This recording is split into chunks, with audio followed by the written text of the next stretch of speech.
Budget ಪೋಷಣೆಯ ಬೆನ್ನಲ್ಲೇ ಗದ್ದುಗೆ ಬದಲಾವಣೆ ಚರ್ಚೆ ಮತ್ತೆ ರಾಜಕೀಯ ವಲಯದಲ್ಲಿ ಸದ್ದು ಮಾಡ್ತಿದೆ.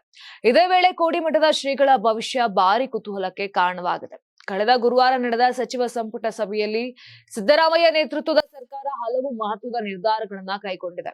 ಅದರಲ್ಲಿ ಪ್ರಮುಖವಾಗಿ 2026ನೇ ಸಾಲಿನ ರಾಜ್ಯ ಬಜೆಟ್ ಮಂಡನೆಗೆ ದಿನಾಂಕ ಕೂಡ ನಿಗದಿಯಾಗಿದೆ. ಮಾರ್ಚ್ 6ರ ಶುಕ್ರವಾರ ಮುಖ್ಯಮಂತ್ರಿ ಬಜೆಟ್ ಮಂಡಿಸಲಿದ್ದಾರೆ.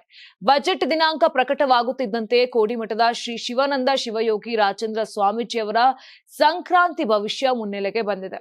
ರಾಜಕೀಯ ಬದಲಾವಣೆಗಳ ಬಗ್ಗೆ ಮಾತನಾಡಿದ್ದ ಸ್ವಾಮೀಜಿ, ಸಿದ್ದರಾಮಯ್ಯ ಅವರು ಸ್ವಯಂ ಇಚ್ಛೆಯಿಂದ ಅಧಿಕಾರ ತ್ಯಜಿಸಿದ್ರೆ ಮಾತ್ರ ಹಸ್ತಾಂತರ ಸಾಧ್ಯ, ಬಲವಂತದಿಂದ ಅವರನ್ನ ಇಳಿಸಲು ಸಾಧ್ಯವಿಲ್ಲ ಎಂದು ಹೇಳಿದ್ರು. ಮಕರ ಸಂಕ್ರಾಂತಿ ಸಂದರ್ಭದಲ್ಲಿ ಬೆಳಗಾವಿಯಲ್ಲಿ ಮಾತನಾಡಿದ್ದ ಸ್ವಾಮೀಜಿ, ಹಾಲು ಕೆಟ್ಟರು ಹಾಲು ಮತ ಕೆಡೋದಿಲ್ಲ.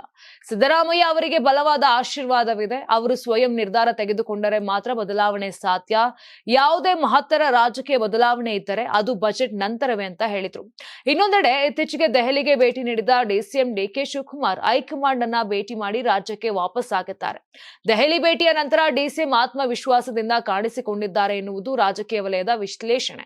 ಇದಕ್ಕೂ ಮಧ್ಯೆ ಮುಖ್ಯಮಂತ್ರಿಗಳ ಪುತ್ರ ಡಾಕ್ಟರ್ ಯತೀಂದ್ರ ಸಿದ್ದರಾಮಯ್ಯ ಪ್ರತಿಕ್ರಿಯಿಸಿ, ಪೂರ್ಣಾವಧಿಗೆ ಸಿದ್ದರಾಮಯ್ಯ ಅವರೇ ಮುಖ್ಯಮಂತ್ರಿ, ಇದು ಚರ್ಚೆಯ ವಿಷಯ ಅಲ್ಲ, ಹೈಕಮಾಂಡ್ ಸಮ್ಮುಖದಲ್ಲಿ ವಿಷಯ ಇತ್ಯರ್ಥವಾಗಿದೆ ಅಂತ ಸ್ಪಷ್ಟಪಡಿಸಿದ್ರು.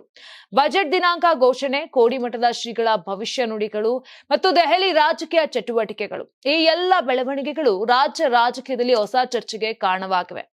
ಒಟ್ಟಾರೆ ಬಜೆಟ್ ನಂತರ ರಾಜಕೀಯದಲ್ಲಿ ಏನಾದರೂ ಬದಲಾವಣೆ ಸಂಭವಿಸಬಹುದೇ ಎಂಬ ಪ್ರಶ್ನೆ ಇದೀಗ ರಾಜಕೀಯ ವಲಯದಲ್ಲಿ ಪ್ರಮುಖ ಚರ್ಚೆಯಾಗಿ ಉಳಿದಿದೆ.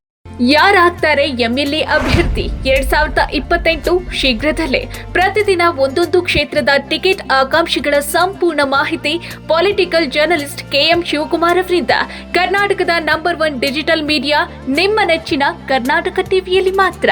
ನೀವು ಸಣ್ಣ ಆಗ್ಬೇಕಲ್ವಾ? ಅದು ಒಂದು ಉತ್ತಮ ಆಹಾರದಿಂದ ಸಣ್ಣ ಆಗ್ಬೇಕಲ್ವಾ? ಪ್ರತಿದಿನ ನಮ್ಮ ಜೀನಿ ಸ್ಲಿಮ್ ನ ಯೂಸ್ ಮಾಡಿ ಯಾವುದೇ ಸೈಡ್ ಎಫೆಕ್ಟ್ ಇಲ್ದಂಗೆ ನೀವು ಸಣ್ಣ ಆಗ್ತೀರಾ.